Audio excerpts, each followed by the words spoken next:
the first self-made woman billionaire. Like that's Martha Stewart. And I thought I knew about Martha Stewart, but there is this one quote that like literally stuck out to me, which is someone said this about her. She's an omnivore. She just wants more and more and more. And we'll go into her complete story, like since she was a child to how she became a millionaire and then how she built this massive lifestyle empire, then went to prison. And what's very fascinating is how she actually talks about her prison time and then comes back, collaborates with Snoop Dogg, and then is still going. So I find this very fascinating because the thing with Martha is like, you will see this in her entire story, which is she does not stop. Like she's one of those hyper energetic kids, even at the age of 81 currently. But when she was age 10, we'll go back to that. She was babysitting Yankees players. But that is not one of those important defining moments for her because most kids would be intimidated to even like, if it's a Yankee player, you're very high status. But what is really fascinating is how actually her relationship with her dad was. Because I think a lot of people who go on to become very hyper successful, they have these very defining moments as a child, right? It could be really good, it could be really bad. But a lot of times, it's not even just about that. It's about actually how their parents were wired and how they were. And in Martha's life, her dad was basically the key influence in a way. And you will see this again and again. The way her dad operated is exactly how Martha operates. And she's not the most likable figure.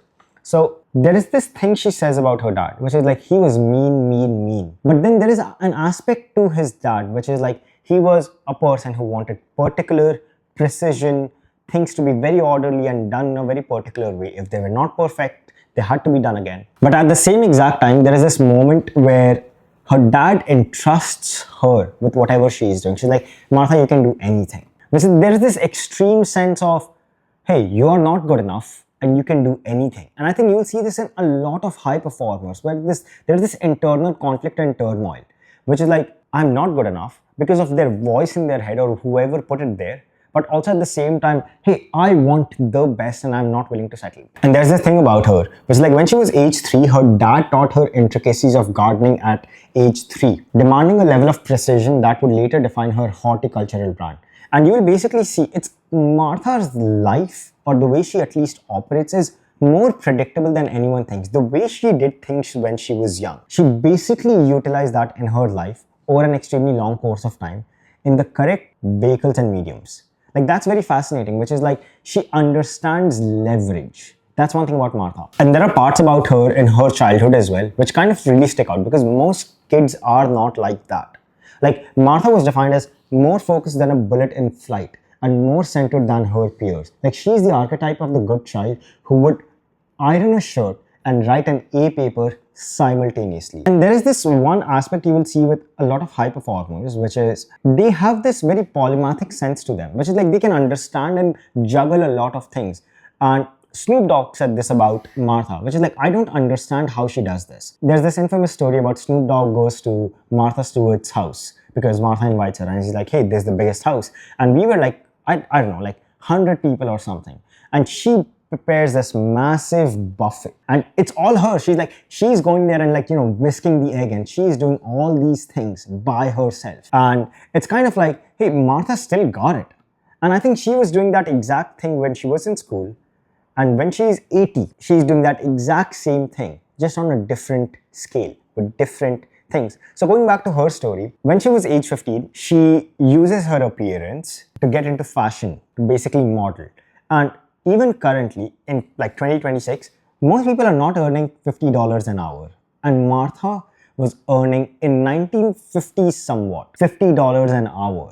Like I think she went on to become the top 10 best dressed American college students, which is like one might say that is luck. And I think that might be possibly a case. Who knows? But you will not find this pattern in Martha's story at all because Martha is not the kind of a person who becomes lucky. Martha is the kind of a person who is, hey, I want what I want and I'm willing to actually run over people, and not because in maybe the negative sense, but it's just because her personality is like like that's her personality, which is like, I want what I want. Fast forward, at the age of 27, she goes to become this Wall Street broker. And I think this is one of the defining moments in her life. The reason being is I think this is the first time she gets to test herself into reality, which is, I think this is how the real world actually works. And in my personal opinion, I think Martha already had it. Martha was already strong because the way her dad built her, the way she defines her dad is basically he was like a sergeant.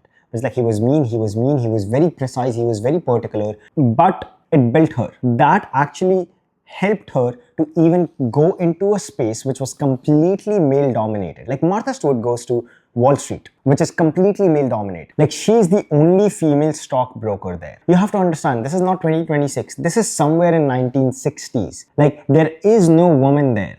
And there is also not this concept of, well, women will make money and all these things. Like for her to live in that environment for 7 years or for 8 years, and hey, I made a lot of money here. I think that requires a level of just strength. That requires a level of the ability to say, I'm dealing with people whom I can run over. Because you don't do that when you're a timid person. It doesn't matter if you're a guy or a girl. It's like you go to that environment, you're basically dealing with some of the most cutthroat people who care vehemently about money. And on Wall Street, Martha Stewart excelled in high-pressure, male-dominated environments. She used the job to overcome her natural shyness, learning to express herself forcefully and developing a strict philosophy of selling. She would only market companies she truly believed in, such as McDonald's, a Bandag, and her salary reached 6 figures, providing the capital and the business training that would eventually allow her to fund and manage her own empire. And let me really paint this picture for you. Like when she is in Wall Street, it is completely male dominated. She's like, this is exactly how Wolf of Wall Street was, which is I had to put a fan because all men around me were smoking cigars. Like it's basically like, imagine a kid being put into one of the world's biggest companies' boardroom, and now that kid has to survive. That's basically Martha Stewart's experience. But like she's not a kid, like she's just another shark, but obviously other people don't realize it yet. And this is another thing that she said about that male-dominated era for her, which is there were things going on in the back of the cab that she wouldn't even want to talk about. And just shows that most women, rightfully so, in that era would be very uncomfortable, like would not even be in that environment. And Martha is like, she is not only surviving, there is a part about her which she says that she fed off this idea and the fact that at the end of the day, when she would go to the teller to deposit this check for $300,000, it would just feed her. Because the part that she loved is the waking the next morning and everything is zero and you got to start from scratch. And this is one key trait about like Martha, is like she is not a shy person. In fact, she's the opposite. Like she will call you out on your BS. Like she's the kind of a person who will basically go out of her way to actually have some level of conflict with you. Because after she was done with Wall Street, she goes on back to Turkey Hill, like basically she has a house. And she starts this catering business with a business partner, with a lady. That catering business goes on to become a bit successful. But that's not the thing. Because her business partner said that she is difficult to work with. And again, you will see this pattern again and again. Like she's a perfectionist. She's a maniacal perfectionist. She wants things done the way she wants it done. Does not matter who she is working with.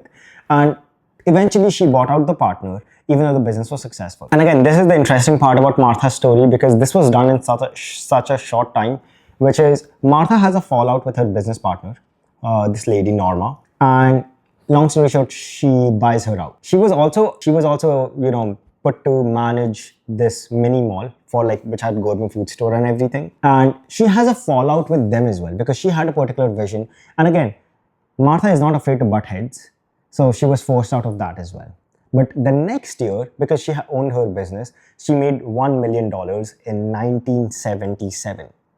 This is 1977 we are talking about. This is 50 years before. And after 1977, in 1982, she actually launches her book, The Entertaining. And the way the book is defined is, it's not just a collection of recipes, which is like in the modern day as well, you will see a lot of people are specialists, which is they will create a book because, well, that's the expertise they have. But Martha understood brand packaging. And you will constantly see this to this day, which is like Martha recently launched a show called Yes Chef. It's such a simple thing, but she understands packaging. There is another aspect where she was talking about thirst traps with selfies. Like teen girls talk about thirst traps. but Martha understands where to embed herself into culture. She launched her first book at the age of 41. At the age of 41, which is kind of crazy. Goes on to become a bestseller. And this is one thing where you will see, like, Martha is not just like someone who's like, hey, I'm doing this because this is looking good. Basically, she is the branding queen. Like, Martha Stewart became a billionaire not just because, well, she was a specialist like everyone else, and even though she was very particular with things, but you will also see, like, she understands how to sell the feeling, what to embed herself into, what kind of strategic plays to make. Like, even the aspect of Martha Stewart's Christmas is this brand association with Christmas itself for her. And then packaging all of those contents into this main thing, which is such a simple thing, but you will also see a lot of these geniuses or a very high accomplished people constantly talk about simplicity. Like, Martha, as much as she loves complexity and being perfectionist and will not settle, she's also a person who just likes simple ideas, which is like simple ideas done for an extremely long time. In 1991, Martha Stewart partnered with Time Publishing Ventures to launch the magazine Martha Stewart Living. Her vision for the company was synergy. The idea that every media property and product should reinforce the others. This is one of those things that you will see in some of the very few people. This is how actually a lot of people do things, which is they pick one thing and they will do that thing for itself.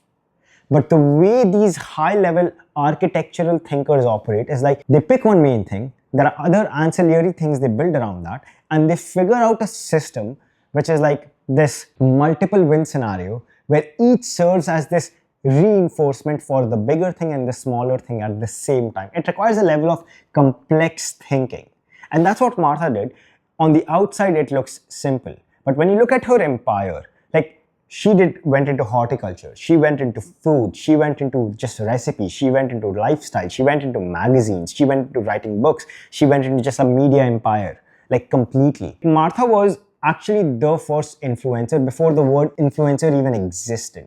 And she made $1 billion off of it. Now, this is 1999. This entire journey of hers, from being a kid to actually experimenting a lot, to going from Wall Street to making her first $1 million with her business, and then expanding her entire business to all this lifestyle aspects in different silos, she goes public, 1999. And the projected rate for her stock price is $18. But that ends up becoming $38. And for the first time in American history, she's the first woman self-made billionaire. And as much as I did not have any details about this, one thing I read about her is like she had 96% voting power when she went when she went public. And I'm like, you will see this in a lot of like extremely high performing people. Not all of them, but like they have this need for control. And I think it's a very shallow thing to say, which is, hey, like these are very controlling people. I also think they understand that if you don't control systems, then they will just dilute, and the essence of what built it and why people, buy from it completely dissipates and goes away. Which means fundamentally you need to have massive control. You will see this in Mark Zuckerberg as well, which is he talks about this one aspect, which is he found a way where he could not be fired, because most CEOs can actually be fired by their board members. But Mark Zuckerberg figured out a way where he could not be fired from his board, and hence he can build in this very product-oriented manner. Same goes for Martha Stewart. I don't think so she was just doing this to make money. I think Martha Stewart was the kind of a very product-oriented person, but it was not this physical product that she was building. Her product was the system itself, which is like, how can I build things down to the very perfection and keep scaling it in these different silos? And that was her product. But this is not the most interesting part of her story, because the interesting part about Martha Stewart's story, who's the first self-made woman billionaire, is when she goes to prison. And she goes to prison because of insider trading. Now, that is allegedly. But what is interesting is how she talks about it, which I find very fascinating, because this is where you see, obviously she was incredibly frustrated. She also had this level of acceptance for being in prison. Like, she literally rubs it off by saying that, hey, in hindsight, to tell you the truth, it was like a vacation. Who says that? Like, it's almost like she is built different, which is like, doesn't matter what you throw at her. She is just going to take it and she's going to keep moving forward. One aspect she talks about her prison time is like, she was not treated any different just because she was a woman. She said like she had to strip down and she was treated exactly how other incumbents were treated. And I'm sure that's humiliating and everything. And the fascinating thing is, there's a part of her story that I think no one can attest to, but she was already plotting that the moment she gets out, she dominates. She was basically itching to come out to start building her empire again. And that's exactly what she did. Even though the stock price went down and she was not building anymore, because while she's in prison, she comes back and she starts building again. Like, she's back on her shows, she's building stuff, she's writing books. You know how many books Martha Stewart wrote? 100. Like, there are these crazy stats from her life. Not to go too fast forward before her prison time, this stat is kind of crazy. For being a first self-made woman billionaire, she has 43 years of continuous content production, 99 plus books. Actually, it's 100 at this point. 3,250 TV episodes and 343 magazine issues. Like, this is a level of output that only the high performers have, which is like, they do not stop. Like, it's kind of this very psychopathic level of execution, which is like, hey, I'm going to just brute force this entire thing into reality because, well, I think volume is the game. And Martha Stewart is unlike anyone else, which is like, she has a level of volume. Like, this goes back to Picasso as well. Like, Picasso, I think, produced like 20,000 plus pieces of artwork in his life. Martha Stewart has 3,250 episodes. Like, I think I read a stat which was like 250 episodes per year for some TV show. It's kind of insanity if you think about it. That's almost every other day. Like, that's 2 out of 3 days in a year filming an episode. Most people are not even producing that level of episode even once a week. The world's first self-made woman billionaire wrote 100 books. To really help you understand how crazy that is, in 1982, her book called Entertaining. In 1983, Martha Stewart's Quick Cook. 1982, Entertaining. 1983, Martha Stewart's Quick Cook. 1984, Martha Stewart's Hors d'oeuvres. 1985, Martha Stewart's Pies and Tarts. 1986, Weddings. 1987, The Wedding Planner. 1988, Martha Stewart's Christmas. 1989, Martha Stewart's New Old-Fashioned Cooking. 1990, Martha Stewart's Menus for Entertaining. 1991, Martha Stewart's Quick Cook Menus. 1996, Martha Stewart's Cakes, and so on and so forth. Martha Stewart is a person who does not stop. And I really love this about her because this is a level of psychotic execution she's done for 50 years. It's kind of unnatural to say that someone will not become a self-made woman billionaire. Like, she was the first self-made woman billionaire when no woman was a billionaire. Do you understand how gangster that is? This level of insane level of productivity and this level of perfection for this one thing, and then also being insanely high skilled at what they do, and then going on to do this for an extremely long time. It's kind of this very unreasonable thing that this person will not succeed. And mind you, she's the first self-made woman billionaire, and she's out of prison on March 4, 2005. And Martha Stewart immediately set about rebuilding her empire. She appeared on television to display her ankle monitor, famously saying, "I am unfettered, I am free." If a person, I believe, who has built her empire, not because they were so strategic that they were trying to pull one lever to make $1 billion, but they just like literally went so aggressive with their output that it just became this unnatural human force to make $1 billion. I don't think so that person comes out of prison and takes a chill pill. I don't think so that person is like, hey, you know what, like, I think I should just slow down now. I think that person is plotting in prison because they want to come out and they want to become even bigger. Like, that is what makes them great in the very first place itself. Alright, so Martha Stewart gets out of prison. Now, any average person is supposed to take a chill pill. It's like, hey, I already got out of prison and I must just stop. Martha Stewart is not like that. Like, Martha Stewart launched a version of The Apprentice and a daily talk show, Martha, both in 2005. She expanded her brand into call-in radio show on Sirius and launched a line of homes in North Carolina.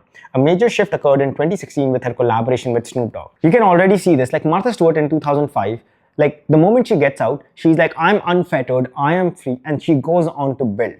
And she was kind of also annoyed because the way things were already run in her business, because she was like, hey, the essence is gone, and she was like, I need to build things back again.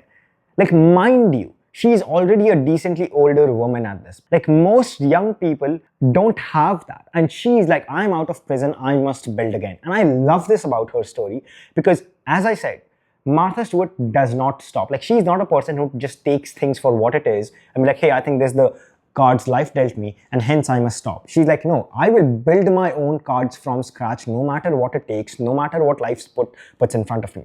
So, fast forward, even though her business is back on her ground again, she does not, like, even though her brand is relevant, it's not what it used to be. So she goes on Justin Bieber's talk show. Like Justin Bieber's roast and Martha Stewart. This is a combination that should not exist. But Martha, because I think one of her publicists says that, hey, I think this is an idea. And she was like, huh. One thing I actually really find intriguing about Martha is like, as interestingly particular she is, as precise she is, she's also this very person who's a high in openness. She constantly talks about in her story about how she really loves the creative entrepreneur and how they need to succeed, and how, she loves talking to entrepreneurs who are trying to build stuff. Which means she's very open to these ideas, which is kind of this dichotomy, because when people are very particular and people are very precision oriented and they're very picky, it's kind of this completely different world that they would be open to new ideas. But I think the way Martha operates is like, she takes these ideas and she figures out what would be the most systematic approach to it and where does it fit into her grand scheme of execution. And so she goes on, Justin Bieber's roast, and she did not know that she was also going to be roasted, which is pretty interesting. But she's sitting beside Snoop Dogg for a couple of hours. The most important part here is not that she was funny and not that she was one of the best roasts of the night, but her relationship with Snoop Dogg itself. Snoop Dogg actually found her pretty interesting and she found Snoop interesting. And they were like, hey, I think we should build something together. And this is what changed Martha Stewart's trajectory. Because not only did that serve as a new inception moment in Martha Stewart's story, but she went on to build this entire empire with Snoop Dogg. The friendship was cemented in 2015 when they both appeared at the Comedy Central roast of Justin Bieber. Snoop said, she sat next to me and she stole the show. She was the funniest roaster that night. In that moment, I knew I wanted to be alongside this lady for the rest of my life. And like Martha Stewart jokes about this experience. She's like, we sat next to each other for hours and all he did was smoke and everybody was in such a good mood. She invites Snoop Dogg and her crew to her house. And as Snoop describes her, which like, she's the one who's preparing this entire meal for like our entire crew. Like she's the one who's whisking and he's like completely fascinated by her. What I could not understand was, how do these two personalities fit? Because Snoop Dogg is like that person as well, who's been just like very relevant throughout time. Like Snoop Dogg is the kind of person who shows up in every music video. He's on cooking shows. He is in YouTube videos out of nowhere. And his collaboration with Martha Stewart not only did actually serve as this massive cultural goodwill for Martha Stewart, but it was this complete, in a way, yin and yang personality. Because Snoop Dogg is this kind of chill person who everyone likes. He's not one of those, at least in his perception, cutthroat people. And Martha Stewart is that. And she constantly goes on to say how much she likes Snoop Dogg. Like Snoop Dogg at the end of the day is a rapper. Like he's a musician. And I think, as I said, I think this is a part about her, which is she's such a control freak. Because, well, she wants to build things the way she wants to build. But at the same time, I think Snoop Dogg is one of those people who's just like, hey, I'm chilling. At least he has that perception. And for whatever reason, they ended up doing so many shows and so many cooking things together. And she became this cultural brand icon, which is one thing I find so interesting is this ability to not stop. Like even when she got out of prison, the first thing she's like, I want to build and I want to have this massive campaign and I'm unfettered and I'm free. Like the world's first self-made woman billionaire goes to prison, comes back with this massive campaign and says, I'm unfettered, I'm free, goes on Justin Bieber's show, does a roast about Justin Bieber, finds Snoop Dogg there, partners up with Snoop Dogg and then does so many shows and becomes literally a cultural icon. It's kind of insane, which is this ability to constantly reinvent no matter what the cards are, which is most people, I think, would actually be the pragmatics, be like, hey, you know what, I do think I have some money and I must just settle. But Martha Stewart is not that. Like she's 84. Now, in 2015, her company was sold to Sequential Brands Group for $350 million. And in 2019, it was sold again to Marquee Brands for $175 million. Now, this was obviously a decline in the valuation she already was at billionaire status, but her personal brand, even as of today, which is like almost everyone has grown up on Martha Stewart's brand. Even if you have not watched any video, you know she is the person who creates these massive feasts. Like she's the one who created the lifestyle brand and the inception of that in the first place. Like she is the pioneer of it. For the first self-made woman billionaire, this is her morning routine. This is what Martha Stewart says. Typically, the day starts early. I wake up about 4:30. I read the entire New York Times. I do all the puzzles. I do litter box. I do tiles. I do all those silly games. and then I do Pilates or I go to the gym. She's 84, mind you. So I go to the Pilates teacher or I go to Sean, the personal trainer. Then I go home. Then I have my green juice. I grow all my vegetables, my spinach, my parsley, my cucumbers, gingers, and half an orange with a peel. Oh, lots of celery leaves. It's a fragrant, delicious juice and it's in a juicer, not in a juice extractor. And I have one cappuccino, none of those fake milks from farm whole milk. I make my own yogurt every week and I have that with wheat germ or I have one egg. I raise my own eggs and my eggs are the most delicious eggs. And this is very fascinating because in Martha Stewart's story, everything is basically a very controlled variable, which is she does things how she wants. The average person it's kind of very pragmatic, which is like, hey, obviously I will just grow my own eggs and I'll do this and this. For her, every single variable and the fundamental nature of how that and where that variable is sourced from is very important. Most people don't understand this, but this is how engineers think. This is also how Steve Jobs thought, which is like, I need to control every variable so I can maintain the quality and sanctity of the outcome. In her case, this happens to be her morning routine. In her case, this happens to be the green juice. But for her, the small things are the big things. If you don't make the small things proper, the big things are not going to be great. It does not matter if it's the eggs or it does not matter if it's her empire. One thing like that I really learned from her is there are times where people will call you a bit too crazy and psychotic for being too demanding and controlling, and to the point that she does not trust people, to the point that she will not delegate to people. But then at the same time, she has this utter confidence that this is the way to go. If we do it in this controlled environment in the exact way I say, I will make this a success. This is this level of dichotomy that these high performers operate with, which is like, I know the best path. And it does not mean that every single time it's a success. But in my opinion, when I learn about them, I constantly find that it is that thing that actually ends up becoming successful, because the other route is for settling, because most people settle. One thing I really find Martha Stewart do is like, she does not care about her surroundings. She's so particular, down to the fact that she is mean, which is a very ironical thing, because there is one aspect of her, she said that I don't like firing people, but I don't think so I've ever said you are fired to people. But then there is this other side to her, which is like, she's a completely ruthless shark, where she will call someone an absolute midwit for using a very particular set of knife, which is this two worlds that should not coexist together. And I think there is this complete misunderstanding of people as well sometimes, where you see someone being really particular and we automatically consider them to be a mean person because, well, hey, why do you want it to be done 10 times? Because this is the most pickiest way to do it. And why are you being so aggressive and so particular, and you will not settle and you will cause mental turmoil to the team and the people around me. But then at the same time, there's this belief system you have where you say you don't like firing people. And I think the thing with high performers, I keep going back to this, was like the thing with the best people in the planet is they have this complete ironical aspect to them. And since most people perceive their surface level, which is like, they said this so many times, hence they must be a mean person. And maybe they are.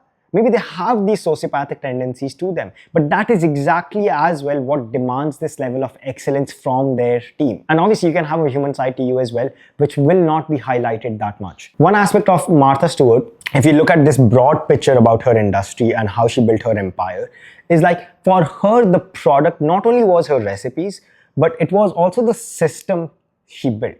Her empire was her product. She says, I think it's very important that whatever you're trying to make or sell or teach has to basically be good.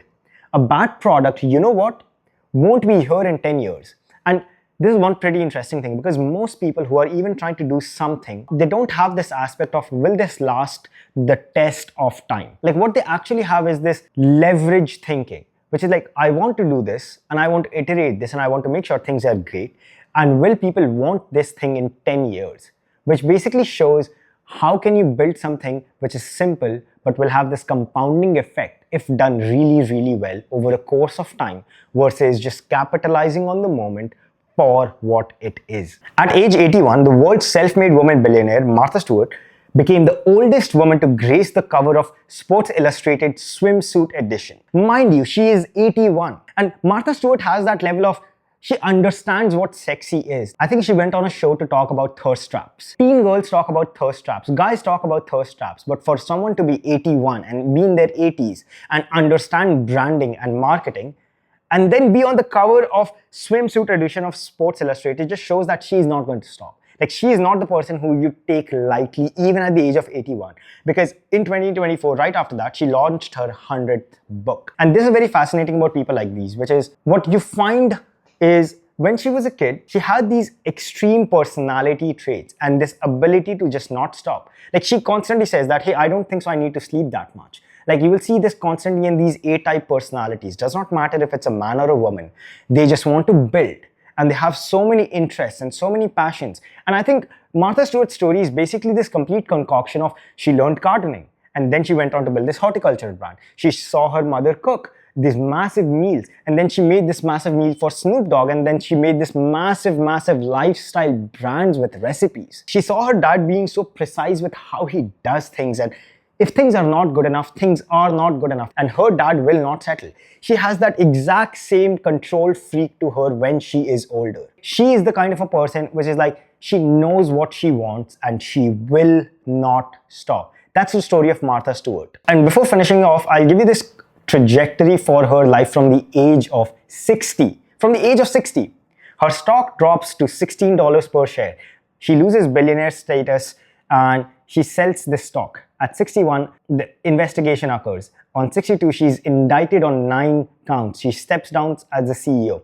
At 63, she's convicted on 4 counts, sentenced to 5 months prison. 64, she's released from prison in March of 2005, begins 5-month house arrest, launches comeback. 64, launches the Martha Stewart Show and the apprentice Martha Stewart. 65, she returns to profitability with her major company. 67, she meets Snoop Dogg on her talk show. 70, SEC ban expires. She rejoins the main company, the board, and resumes chairman duties. 74, Comedy Central host of Justin Bieber with Snoop, and that cements their friendship. At 75, she launches Martha and Snoop Dogg's potluck dinner party. At 78, she enters the cannabis industry with CBD products. At 81, she is the oldest woman to grace Sports Illustrated swimsuit cover. At 82, Paris Olympics correspondent with Snoop Dogg. At 83, she publishes her 100th book, Martha the Cookbook. At 84, she co-hosts Yes Chef on NBC. You will constantly see this.